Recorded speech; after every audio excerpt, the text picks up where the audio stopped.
السلام عليكم ورحمة الله وبركاته. ወንድሞች ሰላም ናችሁ? ሁላችሁም አልহামዱሊላህ በኔ በኩል ሁሉም ነገር ሰላም ነው። አንዳንድ ኩፍር ላይ ያሉ ወንድሞች የሚረዱት እስልምናን በምን መልኩ ነው የሚለው ነገር ትንሽ አሳሳቢ ሁኔታ ላይ ነው ያለው። ማለት ወይኛ እያደረስንላቸው እያሳወቅናቸው አይደለም። ያው እሱ ላይ በጣም ተዘናግተናል አልহামዱሊላህ። አሁን ላይ ግን በብዙ መንገድ እያስረዳን ቲክቶክ ማህበራዊ ሚዲያ ምንም ላይ አላህን ብቻ እንደምናመልክ ማሳወቅ ስራ እየተሰራ ነው። አልহামዱሊላህ ይሻላል ከበፊቱ ማለት ነው።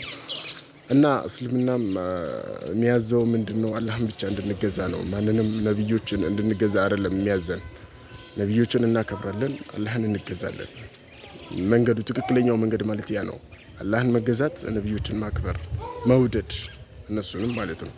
ያንን ነው የሚያዘው። ግን ብዙ ወንድሞች ብዙ ኩፍር ላይ ያሉ ወንድሞች እኛ ነብዩን የምንገዛ ነብዩን የምናመልክ ሰው የምናመልክ ነው ይመስላችሁ። እኛ ሰውን አይደለም የምናመልከው፣ አላህን ብቻ ነው የምናመልከው። የአላህ ብቻ ተገዢ ነን። ማንንም አናጋራበትም እሱ ላይ ማንንም ማለት ነው። ማንንም መላእክታም ይሁን ነብዮችንም ይሁን አናጋራም። የምንገዛው አንድ አላህን ብቻ ነው። ይህንን ነገር ደግሞ ማወቅ አለባቸው። ኩፍር ላይ ያሉ ወንድሞች ሁሉም ይህንን ነገር ማወቅ አለባቸው። ማድረስ አለብን እኛ ሙስሊም ሆናችሁ ወንድሞች እስልምና በእናንተ ላይ በምን መልኩ እየታየ ነው የሚለው ነገር አንድ የቤት ስራ ነው። እናንተ ሌሎች ሰዎችም ደግሞ ሲጀመር ኩፍርም ላይ ያሉ ሰዎች ደግሞ በእናንተ ሁኔታ አይደለም እስልምናን ማወቅ ያለባቸው ማየት ያለባቸው ማለት ነው። ቁርአንና ሐዲስ የሚሉትን ነገሮች ነው ማየት ያለባቸው። ማንበብም እስልምናን ማወቅ የሚፈልገ ሰው ቁርአንንና ሐዲስን ነው ማወቅ ያለበት ማለት ነው። የነብዩን ሐዲስ ነው ማወቅ ያለበት እንጂ ወንድሞች በዚህ መልኩ ምናልባት ሲለዋሹ ስለሰረቁ እስልምና እንደዚህ ነው ብሎ ለእስልምና ያስም መሰጠት የለበትም። እስልምናችን የሚያዘን ምንድነው? ቀጥታውን መንገድ እንድንከተል ነው። አላህን ብቻ እንድንገዛ ነው የሚያዘን ማለት ነው። ከስነ ምግባርን ጀምሮ ብዙ ስነ ምግባሮች ላይ ብዙ የታዘዙ ሲጀመር የነብዩ አንዱ መገለጫቸው ስነ ምግባራቸው ነበረ። ስነ ምግባር ማለት ነው። እና ያንን ነገር ማያውቁ ብዙ ኩፍር ውስጥ ያሉ ወንድሞች አሉ። ይህንን ነገር ግልጽ ብናደርግላቸው እኛ የምንገዛው አላህን ብቻ ነው፣ ነብዩን አይደለም። ነብዩን የምናመልክ ብዙ የሚመስላቸው ወንድሞች አሉ። ይህን ነገር ማሳወቅ አለብን። ሙስሊም የሆናችሁ ወንድሞች በተለይ ማለት ነው ይህን መናገር አለባችሁ። እኛ እኮ የምንገዛው አላህን ብቻ ነው ብላችሁ መናገር አለባችሁ። እና ከዛም ሲቀጥል ደግሞ ሙስሊም የሆናችሁ ወንድሞች ደግሞ እስልምና እናንተ ላይ በምን መልኩ ነው እየታየ ያለው? ሰዎች እሺ እናንተን አዩ ቢባል እንኳን እናንተ በምን መልኩ ነው እስልምናን እየተከተላችሁ ነው? መስጂድ እየሄዳችሁ ነው ወይ የሚለው ነገር ትንሽ የቤት ስራ አድርጋችሁ ብትወስዱልኝ ጥሩ ነው። ዲናችን ብዙ ነገር እንደሚፈልገን እኛን እስልምናን በጣም ይፈልገናል። ከምንም በላይ ማለት ነው። ከምንም በላይ ዲናችን እኛን ይፈልገናል። እና ለዲናችን ለእስልምናችን ጊዜ ብንሰጥና ካልሆነ ነገር ላይ ወጥተን ወደዚህ መለስ ብለን ዲናችንን ብናገለግል የተሻለ ነው። ለዱንያም ለአኺራም የሚጠቅመን ስለሆነ ማለት ነው።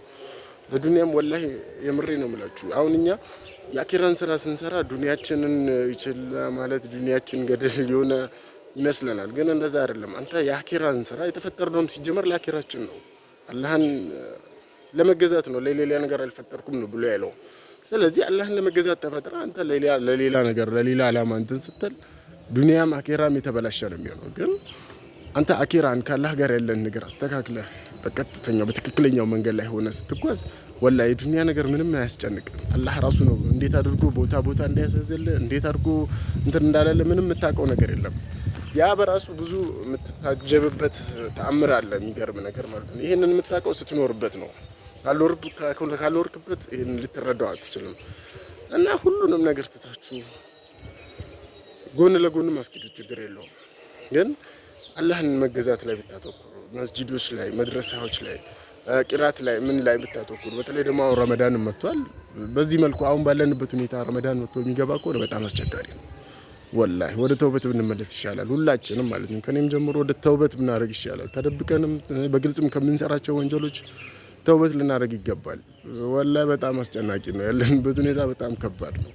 ከምንም በላይ ደግሞ እስልምና እኛን ይፈልገናል ከምንም በላይ ማለት ነው። ግን ይሄንን ስል ኖራችሁበት ካልሆነ ምናልባት ላታውቁት ትችላላችሁ። ውጭ ሆናችሁ ላትረዱት ትችላላችሁ። ግቡና እዩት። ዲናችን የቱ ጋር ነው እኛን የሚፈልገው? ለምንድን ነው የምናስፈልገው ብላችሁ ቀረብ ብላችሁ እዩት። ብዙ የሚሰሩ ስራዎች አሉ፣ በጣም ብዙ ማለት ነው። ጊዜ አታገኝላቸው መጨረሻውን ማለት ነው። አንዴ ከጀመርኩ በኋላ ሰዓት ያጥርሃል። እንኳን ሰዓት ትርፍ ጊዜ ሊኖር ይቅርና ማለት ነው ሰዓት የለህም። እና ባልሆነ በቆሻሻ ነገር ከምናሳልፍ ዲናችንን ብናገለግልና አላህም ደግሞ እኛ ዲናችንን ባገለገልነው ልክ ምንዳውን ይሰጠናል። በጀነትም በአኺራም ብናተርፍ አይሻልም ወይ?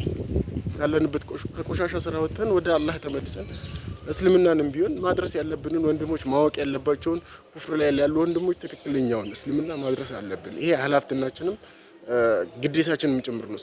እስልምናችንን ለሌሎች ማሳወቁ ማለት ነው። ያ ስለሆነ ባንዘናጋ ጥሩ ነው። እዚህ አጭር ጊዜ ነው የምትኖረው። ምንም ዘላለም የምትኖራት ህይወት የለችም። ትንሽ ጊዜ ነው የምትኖራት። ምንም ብዙ ነገሮች ሊያታሉ አይገባም። አጭር ጊዜ ለመኖር ብለህ ያልሆነ ነገር ውስጥ እንትን ማለት የለብን። ሌላው ደግሞ ተጨማሪ ማድረግ የምፈልገው ጦራም አካባቢ ብዙ ሻሃዳ የያዙ ሰዎች አሉ። ቢያንስ በዚህ 4 ወር ውስጥ በጣም ብዙ ሰዎች ከዛም በፊት ብዙ ሰዎች ይዘዋል። ግን ቢያንስ እስከ 20 ይሆናሉ አጠቃላይ ማለት ነው።